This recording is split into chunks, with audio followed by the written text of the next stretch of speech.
Here's what's cooking on the day's Sports Stove podcast. We'll do an NFL draft recap, talking about winners and losers and the great quarterback fall of 2022. We'll cover some other topics, time dependent as well. That's what's cooking on the day's Sports Stove podcast. From Belly Up Sports and the Belly Up Podcast Network, you're listening to the Sports Stove podcast with your host, Vince Stover. Hey, good looking, what you got cooking? How's about cooking something up to me?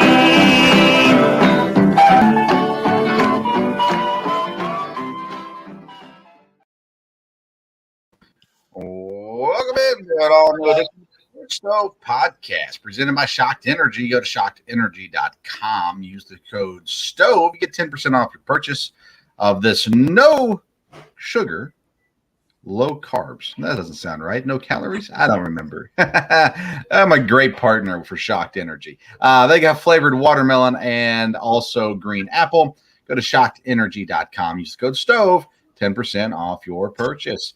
Welcome in, and Dad's back with me after the long weekend of the NFL draft.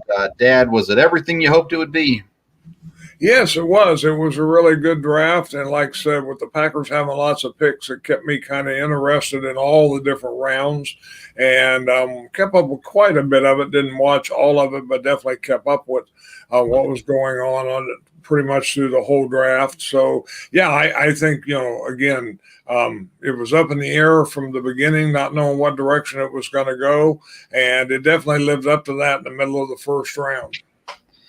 I thought it was fun. Of course, I watched the entire first round, pretty much the entire second and third round, and then a good bit of Saturday's fourth or seventh round as well.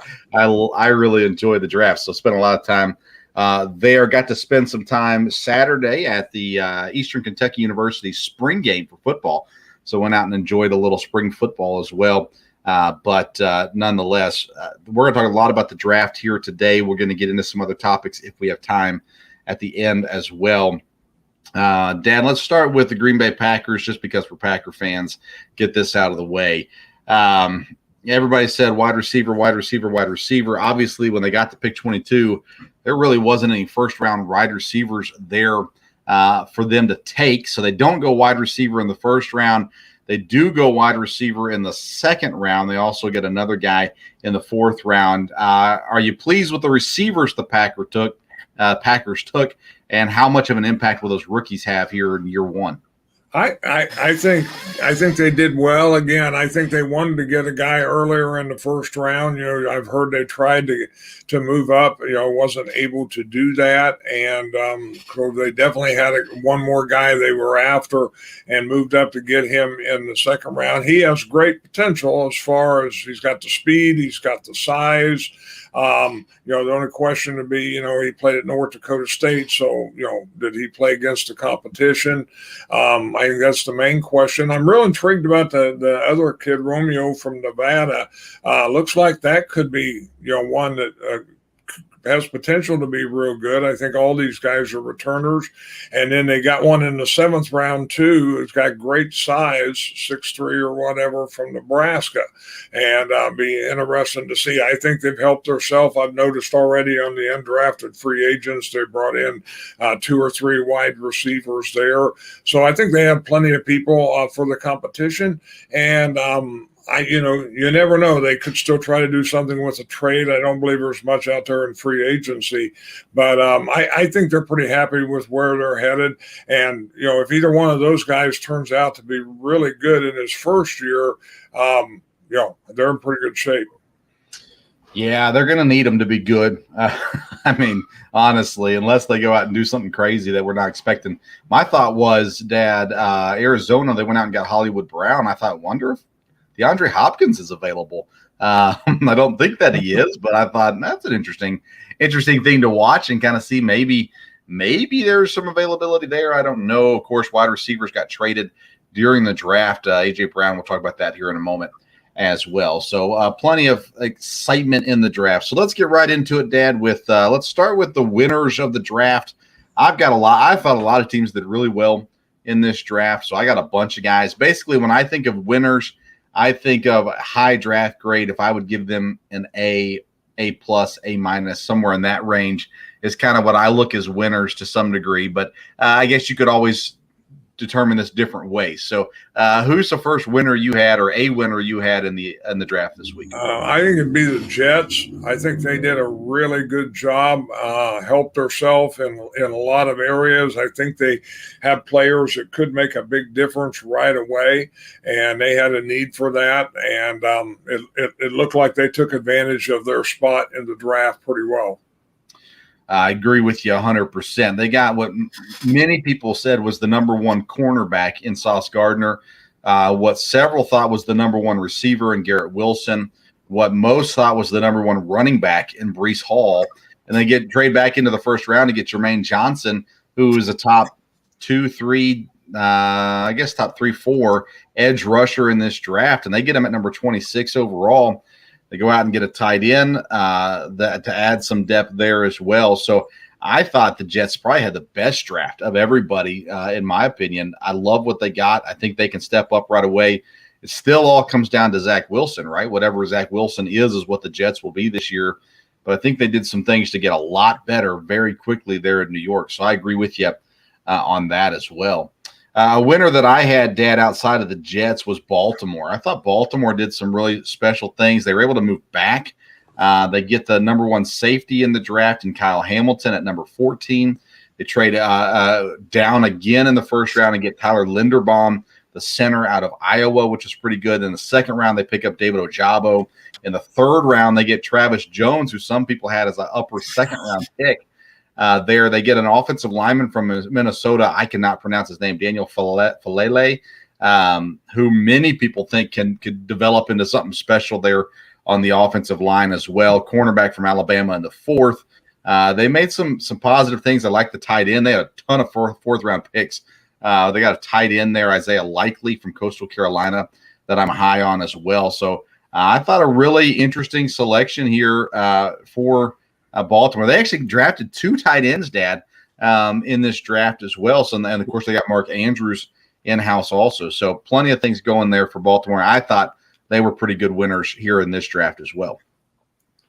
Yes, they were one of the teams I had up there. I think they definitely did a great job. All right, who else you got on your list? Winners. Philadelphia, surprised about that. Don't know about the Eagles. Have been one but it seemed like they made good picks.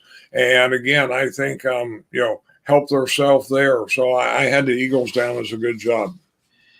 Yeah, I had the Eagles as a winner as well. One of the main reasons is they acquired A.J. Brown in this draft. And all they had to give up was one first-round draft pick for it, pretty much. So they get A.J. Brown. I'm going to count that as part of their draft grade. They get Jordan Davis from Georgia, who I was really high on. Everybody was really high on. They get Nakobe Dean in the third round. Now, he's got an injury that he doesn't want to get surgery on. But to be able to get a guy that most people had slotted, not most people, everybody had slotted in the first round, to be able to get him in the third round is a huge steal and an opportunity there to make the most. They had very few picks. They ended up with 5 draft picks in the whole week. And 2 of those draft picks are guys that should start on their defensive line or defense for a long time. Cameron Jurgens from Nebraska center, interior lineman they get in the second round as well to see if maybe he is the heir apparent there at center for the Eagles. But a huge day for the Eagles. Getting A.J. Brown was a big part of that for sure. You think A.J. Brown, what does that do for the Eagles? Yes, I mean, he's been very, very, very productive for the Titans. And, I think it'll help Jalen Hurts, and he should be a great help. He's a really good wide receiver, and he's young. Yeah, he's young. They have to pay him, but it's not. They only pay him $25 million a year, 4-year, $100 million contract. You got Devontae Smith on the other side. Spreads, opens it up a little bit too. So the Eagles doing their part, but again, just like the Jets, it kind of comes back to quarterback. If Jalen Hurts can play anywhere close to potential, they could be a really good team and could definitely battle some things there for the Eagles. Their odds for the Super Bowl went from 50-1 to 40-1 after the A.J. Brown trade. I believe their win total for next year is currently at 8.5, so still kind of low But in that East, that NFC East hasn't been that great as of late as well. What's another winner you got? I think Kansas City did real well for picking late and making the moves they did. I think they helped strengthen themselves a little bit. I'm 100% with you again. Trent McDuffie from Washington, they get him at number 21. I had him slotted to go up in the top 12. George Karlaftis, we both kind of liked him at that similar range, number 30. So a good pickup there. They get Sky Moore in the second round at wide receiver. Brian Cook from Cincinnati, the safety in the second round. Leo Chenal, linebacker from Wisconsin, there in the third round. They get Darian Kennard in the fifth round, Kentucky offensive guard. He fell on the draft board because apparently he had some political views that people didn't like. But he's a solid offensive lineman, and they've already got a solid offensive line, but he adds some good depth to them as well. I love the McDuffie, Karlaftis picks. I think the Sky Moore pick is pretty solid too, and then Chenal, Cook, Kennard, all good picks. So I'm with you. I think Kansas City did well. Still question what they're going to look like this year, just not having Tyreek Hill, but they've done a lot to add pieces there to that offense. So Juju Smith-Schuster, Marquez Valdes-Scantling, Sky Moore all step in to go with McCole Hardman there, and hopefully for Kansas City's sake, hopefully they get things rolling there again. How many more winners you got? I've actually got definitely one more, I think. All right, go ahead and give me your last one. I think it would be Detroit. I think they helped themselves. I don't know about their full draft class, but, they got two guys that should be dynamic players. Now, Williams, we don't know how quick he's going to get on the field, but to get a wide receiver, I think most people thought, he has the most potential of all of them, even though, Kid Wilson is really good, highly ranked too. And I think Hutchinson's going to be a great player for him, and it'll fit well with him being a Michigan guy. It's going to help the fan base as well. Yeah, I didn't have them as my winners. I agree with you. I think Hutchinson and Williams were big-time picks. Josh Paschal, seen him play here in Lexington as a solid player. I give them more in that B+B range on my draft grade, which is why I didn't have them as a winner. But I definitely think you're right. I think they improved their team for sure in the draft. And having Hutchinson be there at 2 was a big win for Detroit. And then they made the move to go up and get Jamison Williams. And once he's recovered, he should be a pretty solid receiver. A couple other teams that I had, Dad. Carolina is an interesting team. I've got them as winners. They get the best offensive lineman in Ekwonu there at number 6. They're patient. They don't trade up and reach. They wait. In the third round, they get Matt Corral at quarterback, and he can come in and compete. And you're not losing anything really if he doesn't get anything. He's the 30th pick in the third round. So they got time to work with him there. Brandon Smith from Penn State, a linebacker. Amari Barno fell down the boards all the way to the 6th round. He was slotted to go closer to the upper 3rd round. So he made a fall. So they got him in the 6th round. They also had Cade Mays, Dad, a Tennessee offensive lineman. Had a lot of success at Tennessee and should produce well, I think, in the pros too. So I've got Carolina as one of my winners. Houston is another team. You got some of these lower-end teams that picked high this year. I like what Houston did. They get Stingley, their guy, at number 3. It's kind of a wait and see. I think Sauce Gardner was the safer pick, but Stingley's got a ton of talent somewhere in there. Kenyon Green, offensive lineman, they get him at their 2nd pick in the 1st round. They actually moved down a couple spots and get him. They get Petrie from Baylor, the slot/safety. John Mechie in the 2nd round, wide receiver from Alabama, is good. Christian Harris, inside linebacker, is really good. Damian Pierce, the running back from Florida, is really good. So they've got some guys there in this draft that I think really made them a better team. So I went with them, and then I also went with Jacksonville, Dad. Of course, they had the number 1 overall pick 2 years in a row. And Jacksonville, I thought, was very fortunate with the way the board fell to them. They go Trayvon Walker at 1. That's a wait-and-see pick because there's a lot of question marks around exactly what he'll be, especially in year 1. But they get Devin Lloyd, the linebacker from Utah that most people had as the number 1 linebacker. If not, he was the number 2 inside linebacker. They get a starting center in Luke Fortner at the 3rd round. And then they get another starting linebacker, Chad Muma. I said it before the draft. He was one of my favorite players, not in the 1st round. And they get him in the 3rd round as well. So I really like what Jacksonville did. The Trayvon Walker one is questionable to some degree, but everybody had him as a top 6 pick. So it's not like a huge reach to take him number 1. That's the guy they went for and the guy they liked. What do you think about Jacksonville and Houston specifically? I agree. Both of them. Definitely Houston. I think, we talked about they just needed players and they needed to not miss. And it looks like they've got some guys that can play. So, again, if Lovie Smith can get things in the right direction, I think, locker room wise and everything, they've still got a lot of needs, but they got guys that should help them, and it should be a good base for a few years. And Jacksonville, like I said, they got some good players. We know for sure about Walker as time goes on, but, made some good picks and should have helped themselves too. All right, we're going to go to losers of the draft now. I'll go first because I think I've got at least one more than you do. So I'll start it off with the Tampa Bay Buccaneers. I thought they reached with their first pick. They traded down first pick of the second round. They go Logan Hall with Houston. I just felt like there was better talent on the board than Logan Hall. Then from there, they go Godecki, the Central Michigan offensive lineman. They go with a running back in the third round, a punter in the fourth round. He's a good punter and all, and you got to get him, so I guess it's fine. But to me, it's just a very underwhelming draft from Tampa. Didn't do a whole lot to help him out this year, and honestly, I don't think they did a ton to help him out in the years to come as far as guys that can turn into legit stars in this league. So I put Tampa as my loser. Did they make your list of losers? No, but that makes sense. So, again, this draft, I think most everyone did well. There were some that, didn't. As far as being horrible losers, I don't know, but I didn't have them. So, all right. Who's somebody on your list then? Well, as you could guess, and I would enjoy it, but I don't think Dallas helped themselves. I don't believe they did real well in this draft. They got a guy that could be a good offensive tackle for them, but compared to the last few years when they've got some real impact players, I'm not sure they helped themselves a lot where the other teams in their division, at least 2 of them, I think, with the Giants and the Eagles did. Yeah, when I look at losers, I look at really the top of the draft for them to see if they got anybody that's going to impact things. Because the later you get in the rounds, especially 4th, 5th, 6th, 7th round, it's kind of, everything's kind of hit or miss. Dallas, they made my loser list as well, Dad. Tyler Smith, I just felt like there was better talent on the board than Tyler Smith.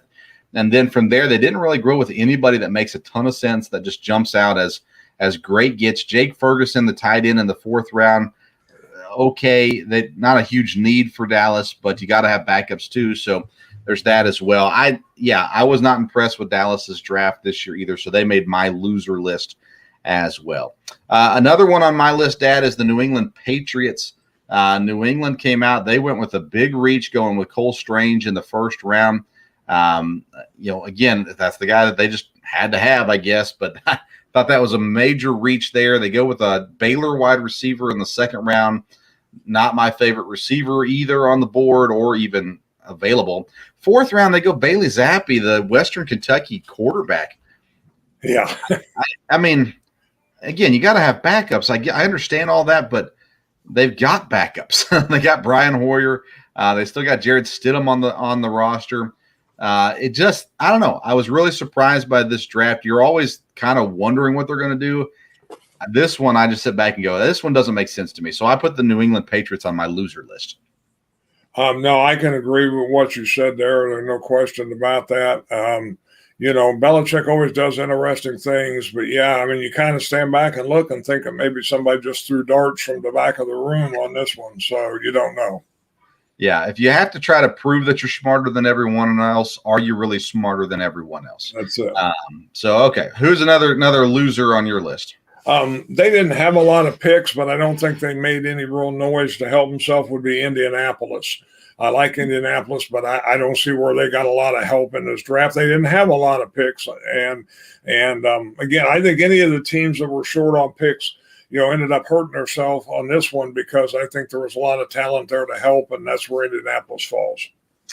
So I didn't put Indianapolis as a loser. I've got them definitely middle of the pack. Alec Pierce from Cincinnati, wide receiver, but they're picking at 21 in the second round. So it's that. I like Jelani Woods' pick, the 3rd round tight end. I do like him. I thought Bernard Raymond was a great value in the 3rd round as well for them. But I didn't think it was horrible, but I didn't put them as a loser. I didn't think they were quite that low. Where I thought you were going Dad, was Miami. Miami's on my loser list. They only had 4 draft picks. None of them, in my opinion, are like, oh, wow, great pick. But again, you got them later in the draft, 3rd round, 4th round, 2 7th rounders. Just not a whole lot there. Drafted a quarterback in the 7th round, Skylar Thompson from Kansas State. I don't know. I just thought that they kind of missed on this draft as well. So Miami's on my loser list. You got another loser? Yes, and again, this is a team with not a lot of picks, even though they made a really good first pick, and that's New Orleans. I think Olave, again, there was some question whether he was quite that high, but I think he'll do really well. Outside of that, I think Penning, has potential to do okay, but then they just didn't have a lot of picks, and, they could have benefited, I think, from more good players there. Yeah, Olave I thought was high for him, but I'm probably the NFL probably disagrees with me considering all the trades that went up and got receivers in that area. Trevor Penning is a question mark in my opinion. I knew he would go first round. I'm not sure that I'm sold on that being the great pick. I love Alontae Taylor, Dad. He's a cornerback out of Tennessee. Remember when he came into Tennessee as a freshman and the potential that he has there. So I definitely did not put New Orleans as a loser. I thought they were, again, not winners, but not losers either. My last loser, Dad, is Cincinnati. Cincinnati comes in, again, not a whole lot of picks. They get 3 guys that do the same thing, safety/slot cover guys. Daxton Hill in Michigan, Cam Taylor-Britt from Nebraska, and then Tyson Anderson from Toledo. And I just felt like they spent a lot of draft capital trying to find one person to fill the need. So they took 3 guys hoping they hit on one of them. I don't know if that's what they're doing. I could be wrong. Obviously, they're smarter. They get paid to do this, and I do not. So maybe they'll end up being great picks. I just was not impressed. Again, I don't think a team that made the Super Bowl last year, you want to improve yourself in the draft. And I don't think they did it. They improved themselves in free agency, but I felt like the draft is almost like they mailed it in. Not impressed at all with the Cincinnati draft pick. Have you been able to listen to any Cincinnati talk yet to hear how the fan base is taking it? I haven't listened to a whole lot, over the weekend there, and we'll see. I think, again, they helped themselves in free agency so much. I think this area was where they had need. So I think, but like I said, 3 players at the same spot may have been a little too much. But this was the area they had to address, and hopefully it helps there. And again, they didn't have a lot of picks, so. Yeah, in the first round, they took Daxton Hill. They passed on Andrew Booth. He went about, I think, 12 spots later. There's another cornerback or 2 taken before Andrew Booth went off the board. So I think you had Kyler Gordon from Washington, Andrew Booth from Clemson, all taken after this pick. I felt like both of those guys would have been better than Daxton Hill. And then when they took their second-round pick and drafted the guy from Nebraska, same position, and the 5th-round pick, same position, I was just, again, if one of them hits and they end up being really good, then I guess it works out just fine. But it seems like you waste draft capital on a year that you're, not that far from championship, from the Super Bowl championship last year. So how they shake it all out, we will see there as well. All right, Dad, I'll give you a couple of quick thoughts and you give your opinions on it. I went with best value picks of the draft, and so I grabbed just 7 of them that stood out to me. The Titans and Malik Willis, 86th overall pick. Let's talk about quarterbacks as a whole, I guess, first. Kenny Pickett goes at number 20 to the Steelers. Then not another quarterback off the board until the 3rd round. Actually, Desmond Ridder, the 2nd quarterback off the board with Atlanta. Then the Titans take Willis, and then Matt Corral goes as well to Carolina. The reason why I was surprised at this, Dad, is the NFL over the years has not been patient on quarterbacks. They've traded up. They've overvalued them because they had to get a guy. And it seems like this year the teams were content to say, you know what? If we don't get a quarterback this year, it's no big deal. And then when they finally fell to him at a 3rd round, they said, well, might as well take one here. I was impressed by that. That's what surprised me, not the fact that these quarterbacks were not first-round talent, but that they actually didn't get drafted in the 1st round. That surprised me. Yes, no, I think they were right. I think if if any more would have went in the first round, it wouldn't have been wise.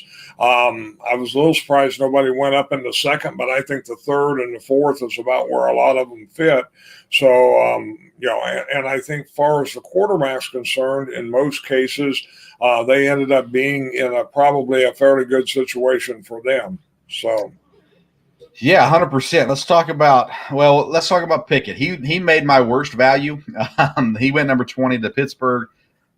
I don't know. I get trusting Pickett more than Willis because he played at a higher level. He played in Pittsburgh. He's knows the area. They got to see him at practice. They played in their stadium. I mean, my goodness, they saw plenty of them, so they knew him very well. Mitch Trubisky's there, and I don't see Pickett being better than Mitch Trubisky. No, I think being from Pittsburgh, I think there's some benefits to that with the team and the fan base. I think if they're smart, Trubisky will be the quarterback this year, and I think he'll have to look at it as an audition.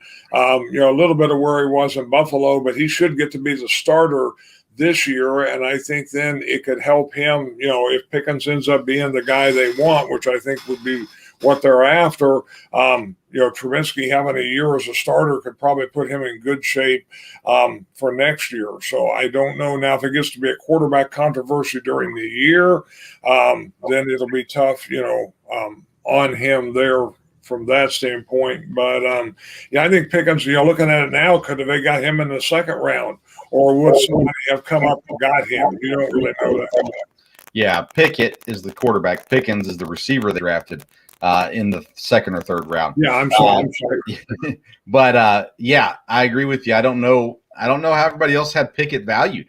I don't know if other guys would have got him in the second round. When we got to day 2, Dad, Titans had the third overall pick in the second round, and I was on the Belly Up Fantasy Show, and I said it makes sense for the Titans to take Malik Willis here.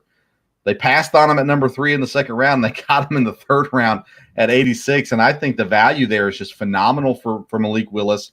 He fits the system that's already in place.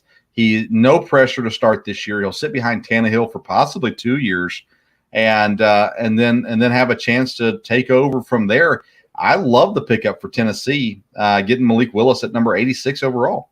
Yes, he has. I mean, he has great potential. I never know how the Titans are going to handle things and handle players, so I don't know if they'll handle this right. But yeah, if he sits behind Tannehill for a year or two, he's a guy that definitely would have the physical ability. And right now, yes, he would fit into the system. Again, with losing the receiver Brown, that was a little bit of a difference. But again, I think Tannehill, apart from injury, should be good. And if Willis goes into it with the idea of, hey, I got a couple of years to learn and get used to it, if that all works, fine. Tennessee has a history of having quarterback controversies in the past. Now, they've stuck with Tannehill, but they really haven't had a guy behind him that you really had a chance to challenge him. So be interested to see how they handle it. But no, it's a good spot for him, and I think it's definitely better they got him in the third than the second. Yeah, Matt Corral goes as well to Carolina. He might be the first rookie quarterback to play this year. You're sitting behind Sam Darnold. I mean, hello. So Matt Corral goes, but a decent spot. They got some talent there at wide receiver. The former receivers, Steve Smith, very vocal on the fact that do not want Baker Mayfield in Carolina. They go out and get Matt Corral. And like I said, in a perfect world, you drafted in the third round. You're not going to get a whole lot of pressure to play, but you're sitting behind Sam Darnold. You start the season 1-5, you better believe the fan base is going to be clamoring to see some Matt Corral this year. Yes, again, if Corral can get healthy, I think he has potential of all the quarterbacks to do well, and I think he's in a great spot there in Carolina.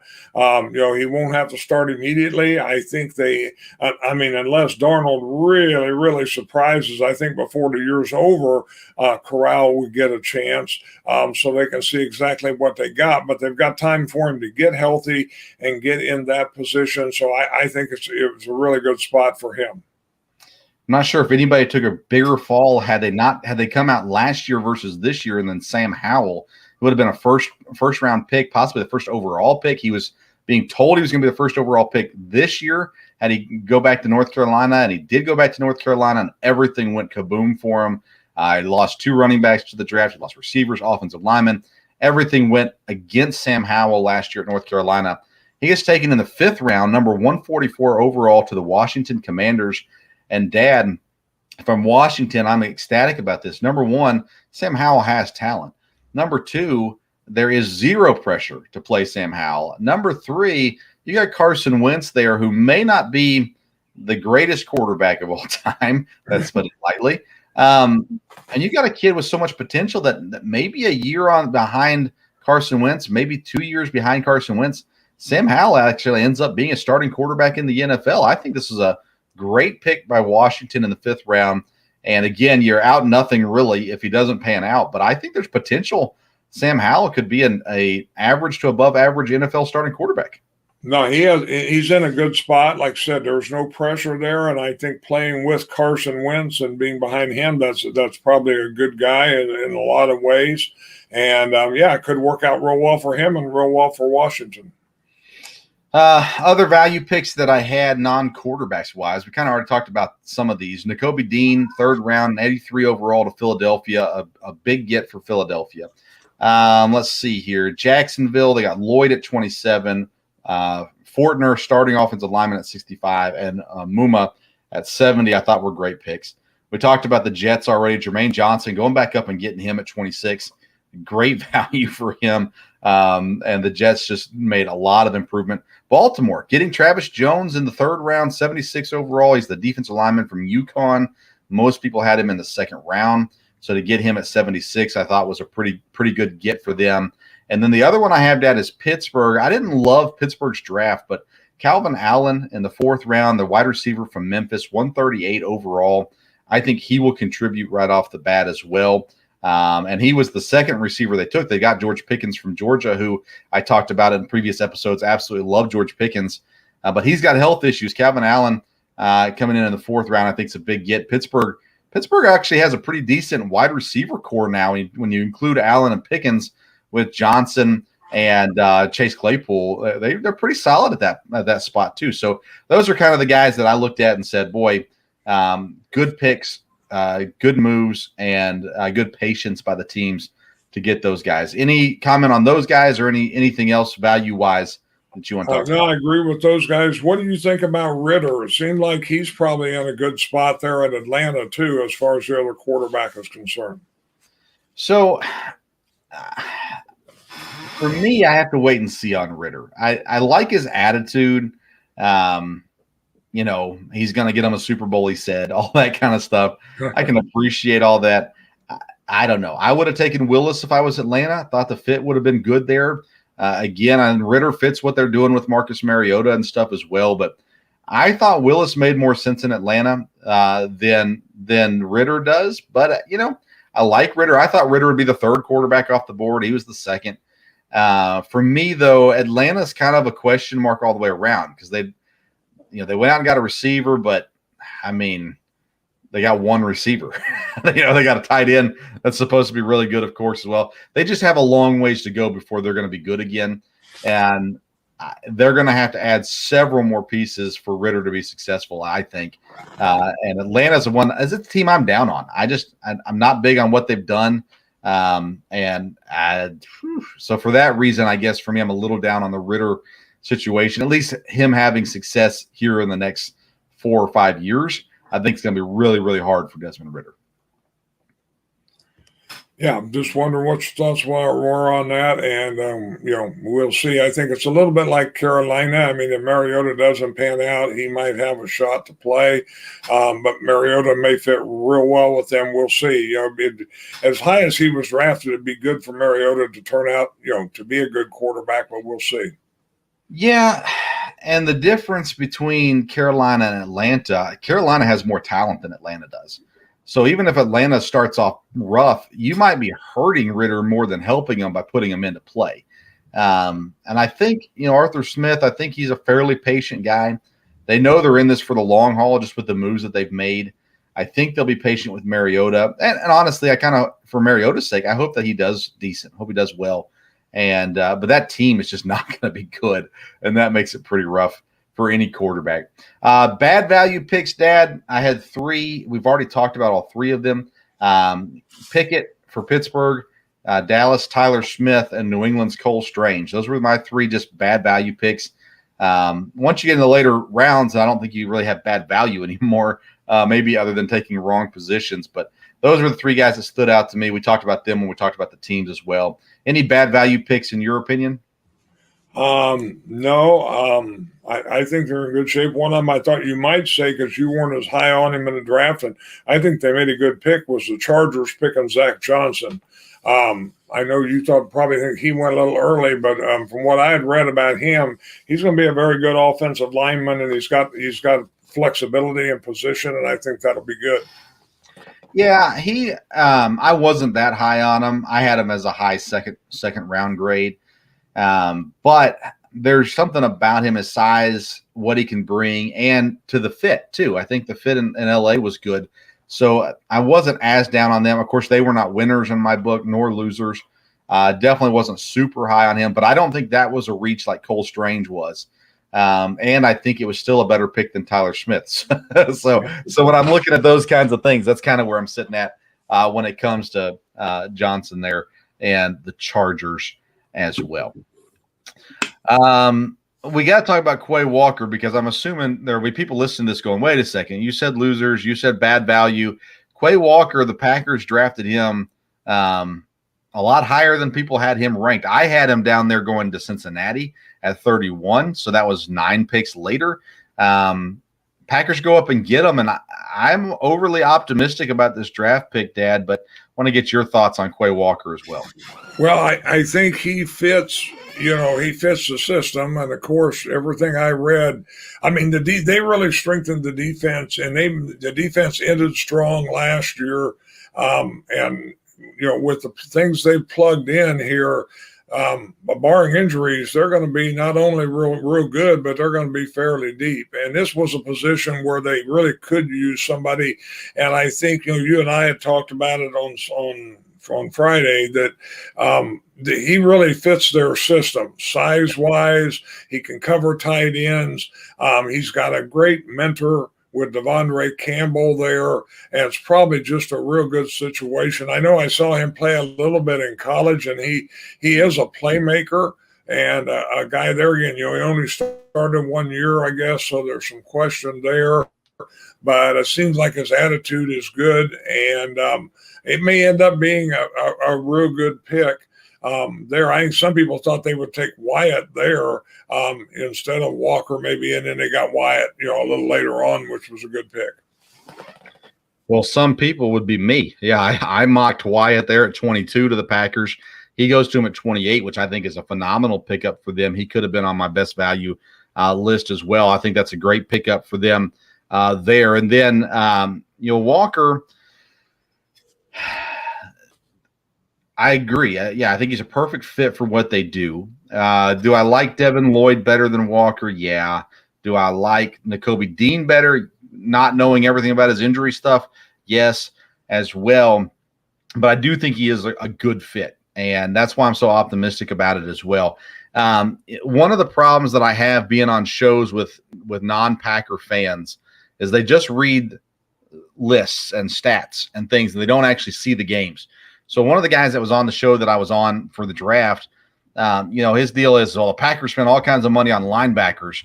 And I'm sitting there going, well, yeah, on Devondre Campbell and on the rush, the edge rushers, that's not the same thing.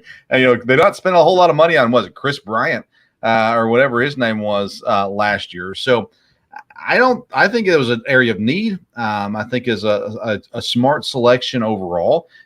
Time will tell. How it works out, obviously, as it will with every pick in the NFL draft. So I don't know. I feel like at the end of the day, I'm okay with it, and I'm going to trust that it went right. They shouldn't have drafted a wide receiver. People say, well, they should have traded up for a wide receiver. Well, again, I think they had some conversations, but they weren't going to get, without losing both their first-round picks, they weren't going to get up to number 11 to get a guy. and they didn't want to lose both first-round picks. So it didn't make sense for them to move up. They wait and get a guy later on with wide receiver that they like. And at the end of the day, I think they come out with the best they could in this draft, and I'm happy with it. I give them like a B+ to a B as well, so higher end of average, and we'll see how it all shakes out for sure. Let's talk about a situation that we've talked about before, not in specific, but the NIL deal reared its ugly head, Dad. Miami's player comes out, Wong. He comes out and he says, "I'm entering the transfer portal unless you pay me more money." And now he's since backed off on that. But isn't that what we've been concerned about with this NIL deal stuff? Yes, I mean, the NIL thing, without any controls, which or more controls than they have, is going to be problems. And this was, this is what everybody knew was going on, but it came to light. I mean, the idea is, hey, these kids, man, they need to get a share of the profits. These kids need to be able to make some money. Okay, we're going to help these kids out. We're going to help these kids out. Now, all of a sudden, it's well, hey, I'm going to go to this school if I can get more. And so that's what everyone knows. I think that with the NIL, different schools that have bigger pools are going to attract more kids. And there's a lot of discussion, I'm sure, with kids and parents about what's available in the NIL market. But this, to come out this bold about it, it's not hiding anything there. So, again, it's going to be a couple of years. They're going to have to get under control, or it's going to blow up. But we'll see how it goes. Who's to blame? Is it this kid, Isaiah Wong? Is it his agent? Is it his parents? Is it players? Is it coaches? Is it NCAA? I mean, I look at it and go, okay, the kid has an agent. What's the agent's job? The agent's job is to get the kid as much money as possible and to make himself a lot of money as well. So the agent obviously is going to be pushing, hey, you can make more money here. Hey, you can make more money here. College kids shouldn't have agents. And this NIL stuff is going to cause all kinds of issues this way. Isaiah Wong comes out originally. The way I understand it is another kid was getting paid more, or a transfer got paid a certain amount, and he felt like he should have gotten more money with the year that he had last year. He still has his name in the NBA draft. He could pull out still if he wants to. I think June 1st is the deadline for that. But he has announced he's not going to, after he sat down and talked with Life Wallet, who is the one paying him the money, and they're going to continue the arrangement as planned, and he's going to stay at Miami if he does not end up staying in the draft.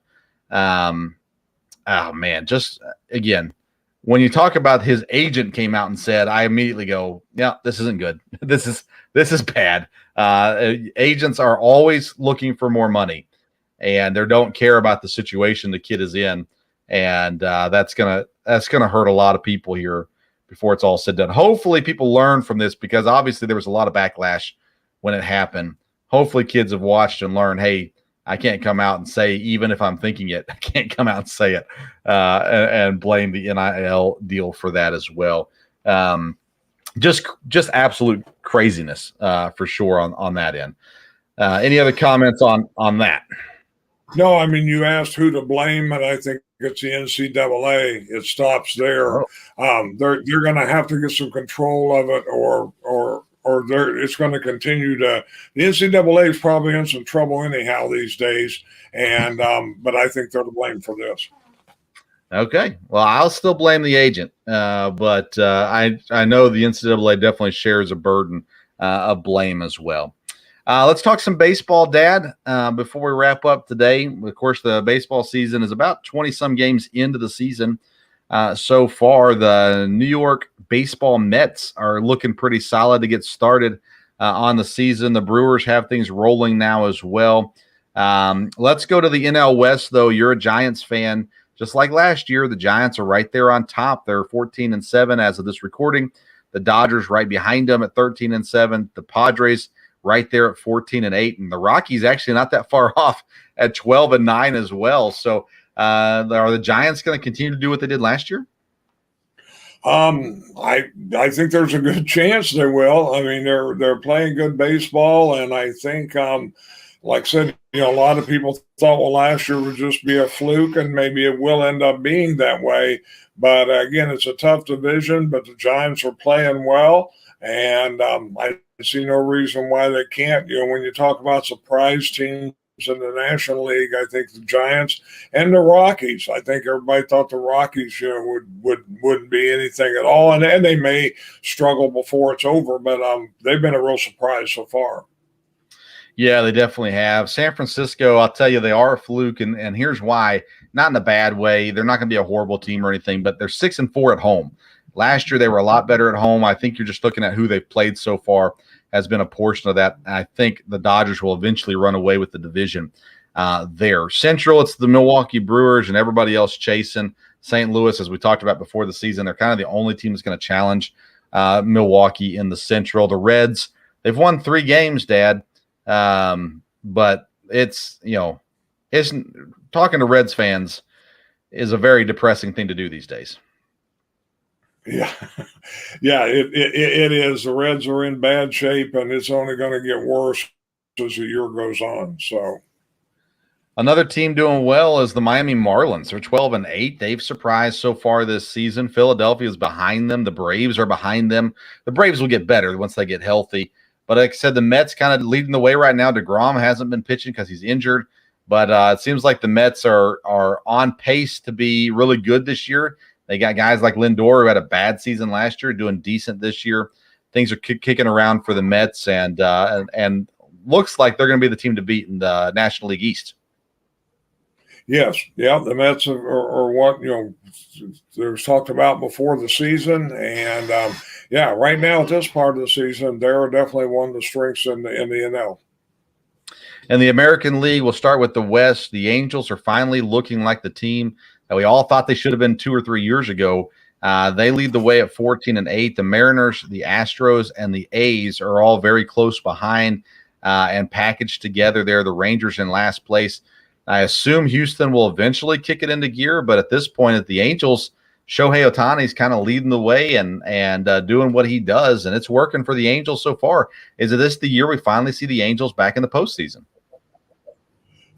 Could be. The Angels are doing well, and I think Seattle is, doing well also, and that can be someone that challenges them. But we'll see if the Angels can hold up or not. But yeah, that's been a surprise. Everybody thought Houston would be the team there, and Houston is not in that spot yet. Like you said, they may get better. The National League Central only has one team, the American League Central only has one team above 500. It's the Minnesota Twins at 13-9. The Guardians and the White Sox, the Royals, and the Tigers all with 12 or 13 losses here in this season.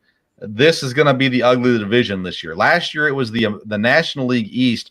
This year it's the American League Central, just an ugly, ugly division.